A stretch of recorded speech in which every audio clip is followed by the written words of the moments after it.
Bueno, este diagrama de flujo lo que permite es hacer lo siguiente. Multiplicar dos valores, tenemos tres variables, dos van a ser de entrada, uno de salida, que se va a mostrar por pantalla. Entonces, están bien definidas las secciones, el inicio, donde definimos las variables y las constantes, un cartelito en verde, acá es donde se ve directamente que se va a mostrar algo por pantalla, una lectura de datos, donde se ingresan los valores, y el cálculo, el procesamiento, que acá está representado por un rectángulo. Fíjense que cada una de las operaciones tiene un símbolo distinto. Los rectángulos representan operaciones automáticas, operaciones que va a resolver la compu.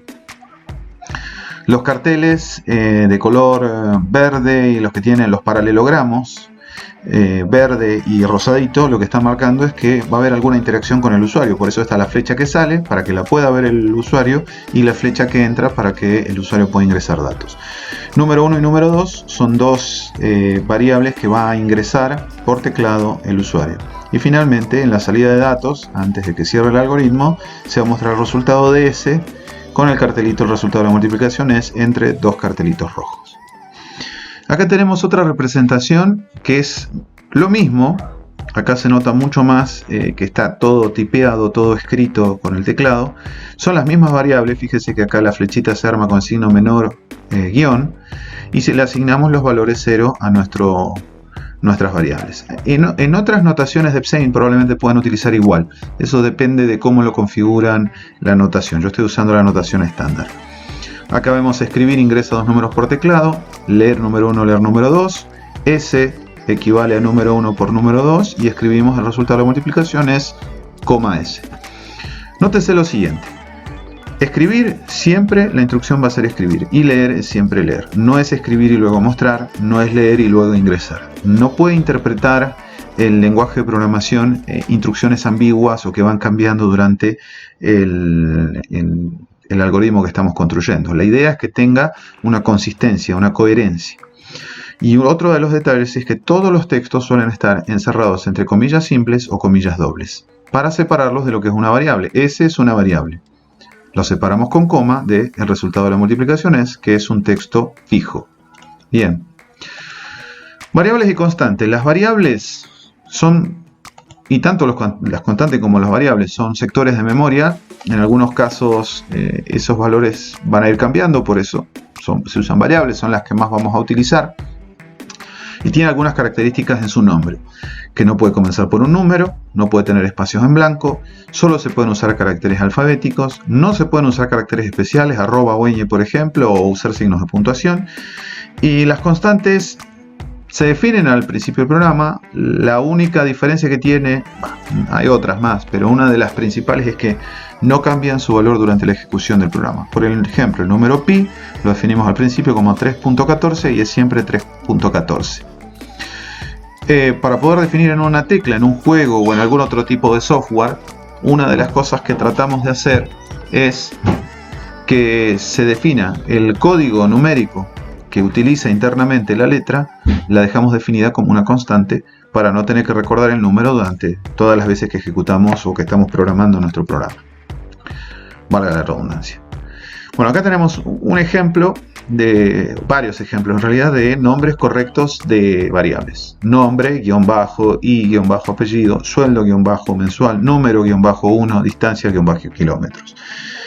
Y nombres incorrectos, persona con arroba, o comenzar tres valores y comenzar con el número 3, o poner una variable con espacios en el medio. Todos estos valores son erróneos, no corresponden.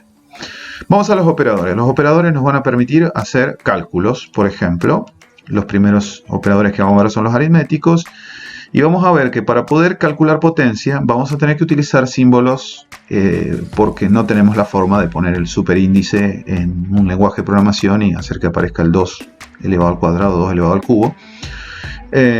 Y puse dos símbolos acá porque esto depende mucho del lenguaje de programación. Acá tenemos dos asteriscos o también se puede utilizar este sombrerito o piquito.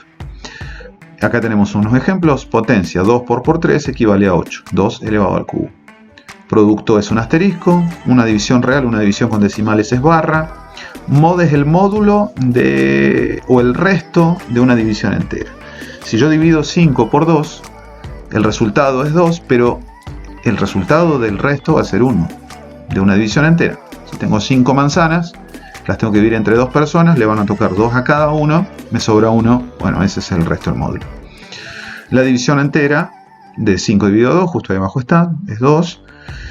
La suma y resta, que son bastante más sencillos. Luego tenemos los operadores relacionales y comparativos que permiten formular una expresión lógica. Esto va a ser algo que vamos a utilizar mucho, sobre todo cuando utilicemos condicionales, y está referido a que nosotros vamos a comparar valores. Acá utilizamos el operador igual. En algunos casos, y sobre todo en la mayoría de los lenguajes que derivan de un lenguaje llamado C, se va a pedir que el igual, para poder comparar, se utilice un doble igual. Eso lo vamos a ir viendo con cada lenguaje puntual. Distinto que tiene este símbolo, en otros lenguajes y otras notaciones se utiliza otra forma: menor que, menor o igual que, mayor o igual que. Estos ejemplos que tenemos acá son válidos. Cuidado con esto porque hay muchas personas, sobre todo chicos, estudiantes secundarios, que confunden estos valores, o estos operadores, mejor dicho, y después terminan preguntando o cambiando todo el sentido del algoritmo. Los operadores lógicos, hay más operadores lógicos, pero nosotros vamos a utilizar, yo les voy a poner acá cuáles son los 3 más comunes: no, not. Si una expresión es verdadera, por ejemplo 5 mayor que 4, yo pongo no 5 mayor que 4, 5 mayor que 4 es verdadero. Pero si yo le pongo el no delante, no 5 mayor que 4 es falso. Y es el operador AND, que permite conectar expresiones. Su valor es verdadero, sí o sí todas son verdaderas. Este es un ejemplo muy común. Si yo para poder salir el fin de semana tengo que aprobar matemática y geografía, bueno, significa que tengo que aprobar las dos. Ahora, si yo cambio esa expresión y pongo para poder salir el fin de semana tengo que aprobar matemática o geografía, con solo una de las dos que sea verdadera, con que apruebe matemática o geografía, entonces puedo salir. Ahí se entiende un poco más cómo funcionan estos operadores con un ejemplo de la vida real. Bueno, vamos a tomar un ejemplo sencillo. Vamos a calcular el área de un círculo leyendo el dato del radio. Entonces la consigna sería algo así: dado el radio de un círculo, calcular cuál es su área. Para todos los que están viendo matemáticas saben que el área de un círculo es pi por radio al cuadrado. Acá lo tengo expresado como corresponde. Pero hay cosas que yo no puedo hacer. Por ejemplo, este símbolo de pi no lo puedo colocar en un algoritmo y no puedo utilizar este superíndice del 2 para poder elevar al cuadrado. Bueno, ahora sabemos que el valor de área lo tenemos que calcular. Es un dato que va a cambiar en relación de radio. Entonces tengo que definir una variable. Pi es un valor constante, es 3.14, es el símbolo de pi, no lo podemos utilizar, la letra pi griega. Y el dato que desconocemos y que es el que vamos a utilizar para poder calcular el área es el radio. No asignamos valores acá, salvo el 0, nosotros no vamos a utilizar valores como para poder definirlos previamente. Salvo en el caso de la constante. La constante siempre vamos a tener que definir cuál es el valor inicial, pero las variables no. Vamos a plantear nuestros problemas de manera tal que sean generales, lo más genéricos y más abiertos posibles dentro de lo que nos permite la notación que estamos buscando. Entonces se puede ingresar el valor 10, en el radio se puede ingresar el valor 5 y el programa tiene que funcionar igual. Entonces acá tenemos dos soluciones. O sea, tanto en pseudocódigo como en diagrama de flujo. En el pseudocódigo tenemos la variable área, que dijimos que va a ser una variable que vamos a usar, una variable donde vamos a guardar el resultado. El radio, que tenemos que leerlo. El valor de pi, que es un valor constante, yo acá puse valor guión bajo pi, pero si ustedes están familiarizados con Sein, saben que el valor de pi lo pueden utilizar directamente y no tienen que definirlo acá porque ya está definido como un valor constante. Escribir ingresa el valor del radio, se lee el radio, se calcula, se hace la operación, valor de pi por radio al cuadrado, y el resultado del área es área. En diagrama de flujo es básicamente lo mismo, pero fíjense que respeto la simbología. Las operaciones automáticas o que resuelve la compu siempre van entre rectángulos, y lo que es algo que yo voy a mostrar hacia afuera, un texto ingresa el valor del radio, va con una flechita afuera, y el ingreso del radio va con una flechita para adentro. Se equivalen, fíjense, leer radio sería con este símbolo, escribir ingresa el valor del radio va con este símbolo. Todo lo que requiere interacción del usuario va con un paralelogramo. Y todo lo que resuelve solo el programa o la computadora va con un rectángulo.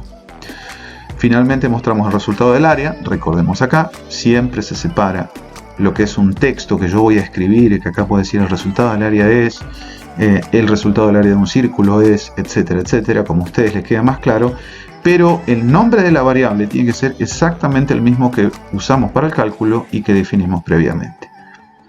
Los nombres de las variables siempre son los mismos, no podemos poner radio con mayúscula acá y radio con minúscula acá o viceversa, porque el algoritmo necesita que nosotros utilicemos una notación consistente.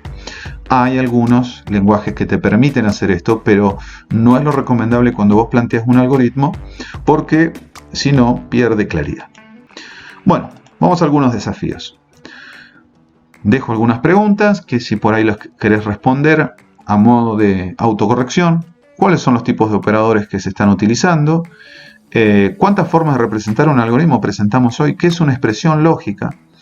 Y te dejo dos ejemplos de algoritmos que puedes responder utilizando y analizando lo que estuvimos viendo recién de este ejemplo. Si vos lo analizás con un poco de cuidado, vas a ver que básicamente las operaciones son las mismas. Obviamente vas a tener que definir alguna variable de más como para poder resolverlo, o ingresar datos que van a variar. Por ejemplo, en este ejercicio la cantidad de dólares, calcular el equivalente en pesos. Bueno, va a depender de la cotización del dólar donde sea que estés y en el momento en que vos estés. Ahora en Argentina creo que está cerca de los 80 pesos. Así que, bueno, éxitos y nos estamos viendo en el próximo video ya con lo que son algunos ejemplos de condicionales, que son preguntas para poder tomar decisiones en un algoritmo.